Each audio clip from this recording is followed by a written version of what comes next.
ఈ సందర్భాన్ని పురస్కరించుకొని నన్ను విమర్శించే కాపు నాయకులందరికీ కూడా నా సమాధానం చెప్తాను. 12 సంవత్సరాల తర్వాత నా మౌనాన్ని వీడి చెప్తున్నాను. నేను ఎప్పుడూ వచ్చింది ఒక కులం కోసం రాలా. కాపు నాయకులందరికీ ఇబ్బంది ఉందని చెప్తున్నాను. నేను ఒక కులం కోసం రాలా. నా దేశం కోసం వచ్చాను, నా నేల కోసం వచ్చాను, నా రాష్ట్రం కోసం వచ్చాను. మీరు నన్ను ఒక కుల నాయకుడిగా పెట్టాలనుకుంటే ఒక పని చేస్తాను. నన్ను విమర్శించే కుల నాయకులందరికీ కూడా, కాపు కుల నాయకులందరికీ మీ గురించి ఒక చక్కటి వివరణ ఇస్తాను. మీరే ముఖ్యమంత్రి అభ్యర్థిగా మీ అందరూ ఏకాభిప్రాయం సాధించండి. నన్ను విమర్శించే వాళ్ళందరూ ఒక ఏకాభిప్రాయాన్ని సాధించాలి. ఈ మధ్య నన్ను విమర్శిస్తున్న నాయకుని మీ పని చేయండి. మీరే ముఖ్యమంత్రి అభ్యర్థిగా మీరు ప్రకటించుకోండి, మీరు నిలబడండి.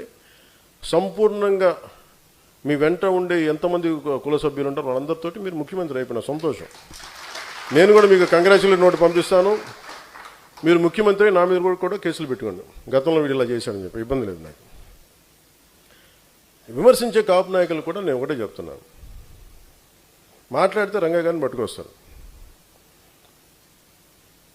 జనసేన కూర్చోబెట్టి టీడీపీ కమ్మాయిలు మాట్లాడుతుంటారు. నేను చెప్తాను, మీరు ఇష్టపడే రంగా గారు, ఆయన సతీమణి కమ్మ సామాజిక వర్గానికి చెందిన వ్యక్తి. వాళ్ళ బిడ్డలు, వారిద్దరు పుట్టిన బిడ్డలు ఇద్దరు 2 కులాలకు చెందిన వాళ్ళు అవుతారు. అంటే మీరు ఎంత కన్వీనియంట్గా ఉందంటే మీ రాజకీయం అది చూడరు.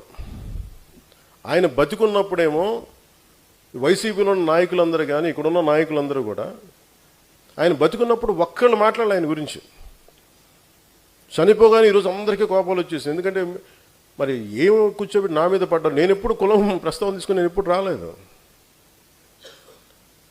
చిన్నప్పుడు ఒకేసారి ఒకసారి నేను చీరాల్లో పెరుగుతున్నాడు అడిగాను, మా అమ్మని అడిగాను, అమ్మ మనం ఏమిట్లని అడిగాను, ఎందుకు ఇలా చండాల ప్రశ్న వేసాను మా అమ్మ. దేనికంటే స్కూల్లో మా ఫ్రెండ్ వాళ్ళ ఇంటికి క్లాస్ ఇంటికి వెళ్తే వాళ్ళ అమ్మ అడిగింది, మీరు ఏమిట్లా అంటే నువ్వు నోరు మూసుకుని నీకు ఇలాంటి అడగను. అందుకని మా ఇంట్లో మాకు తెలియదు. మా father being a socialist, it's always about society. మానవత్వాన్ని చూసాం కానీ కులం అనేది ఒక సోషల్ ఫ్యాక్ట్. మనం పుడతాం, దాంట్లో ముందు అంతేగాని దాంట్లో కూరుకుపోం కదా. దాన్ని అర్థం చేసుకుంటాం, గౌరవిస్తాం.